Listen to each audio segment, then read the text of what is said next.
Hello mga ka-mechanics, dumating na nga pala yung order natin sa Lazada na ball bearing pamalit dun, yung sa manubela nya. So dalawa yan, sa taas at saka sa baba yung papalitan natin. So stay tuned lang guys.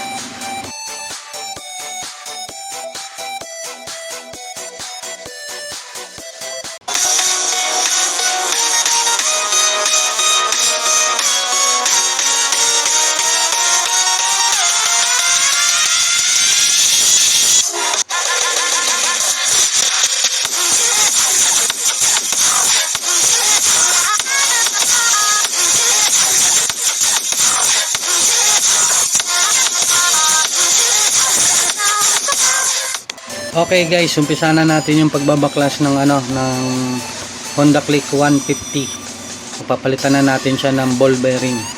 Yung tawag nila nung iba ball race, yung iba knuckle bearing. Umpisa natin sa caliper, pagbabaklas ng caliper, gulong, tapos front shock, then yung front fender. So yan, baklasin na rin natin yung pinaka headlight assembly niya para magkaroon tayo ng access dun sa sa knuckle bearing, dun sa ball race. Tawag nila ball bearing, yung iba ball bearing. Yan, so, tanggalin lang natin, may mga socket yan dyan, so, para lang natin, disassemble lang natin.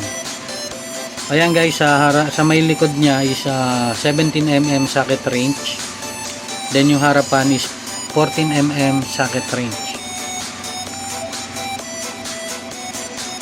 Ayan, para matanggal natin yung pinaka nya, manibela.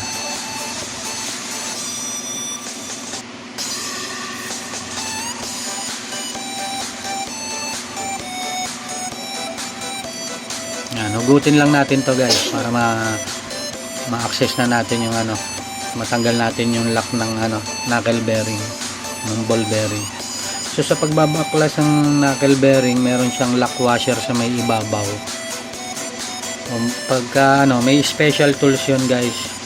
Ako ang ginawa ko na lang is meron naman akong pangluwag dyan. Yun, meron akong maliit na metal, pinukpok ko na lang. So yun, after nun na maluwagan ko siya, yan na, baklas na natin yung papalitan natin. So yung pampapalit ko dyan is yung Pyto, halos parehas din sila. Yun nga lang kasi ito medyo gamit na palitan na natin yan. Yan, sa taas at saka baba. Yan yung ipampapalit natin guys. Yung malaki is para sa baba, yung maliit is yung para sa taas. So guys, dito hindi ko na mapapakita kung paano ko siya pinalitan kasi lack of memory na tayo. So yan lang, hanggang dito na lang guys. Salamat sa panonood. Yan guys, okay na, naibalik na natin sa dati. So test drive na natin.